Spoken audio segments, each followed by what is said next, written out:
Kiroho prosecutors wanakuwa identified kama mashtaki. Kwa hiyo ukiangalia leo kuna vitu tunajifunza hapa. Cha kwanza kabisa, accuser au mshtaki.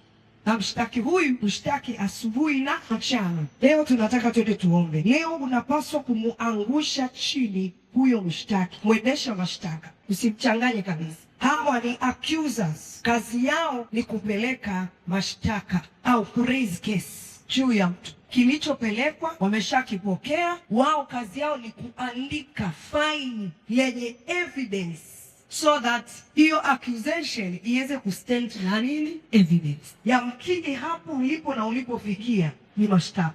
Katika ulimwengu wa roho kuna faili kubwa sana limeandikwa juu yako. No matter unajaribu kusogea vipi, no matter unajaribu kupiga hatua vipi, yeye anachoangalia ni mashtaka. Biblia inasema ametupa chini mshtaki wa ndugu zetu, anayewashtaki mbele za Mungu usiku na mchana. Imagine, anashtaki kwa nani? Mungu. Mungu kwa nini anakushtaki kwa Mungu? Kwa sababu ndio mmiliki wa hatima yako. Anajua sehemu sahihi ya kupeleka mashtaka yako. Kuna vitu vingi sana vimetokea.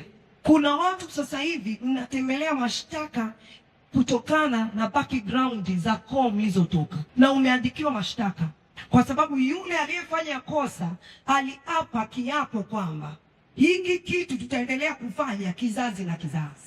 Na unakuta labda wewe ni lango, ni zao la kwanza, na sasa hivi wewe ndio unatakiwa kuchukua mkopo, na according to generation na makubaliano ya ule ukoo, accuser anakwenda na evidence ya yale makubaliano ambayo babu yako alifanya. Accuser anakwenda na evidence.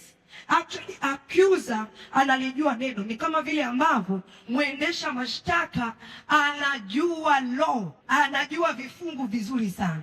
Accuser analijua neno.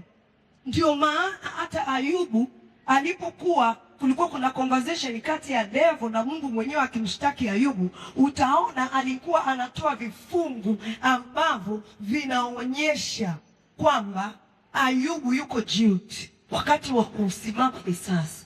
Fika mahali choka. Fika mahali mwombe Mungu akupe ufunuo. Fika mahali amua kuikimbiza hatima yako peke yako. Fika mahali chukua hatua wewe mwenyewe juu ya hatima yako.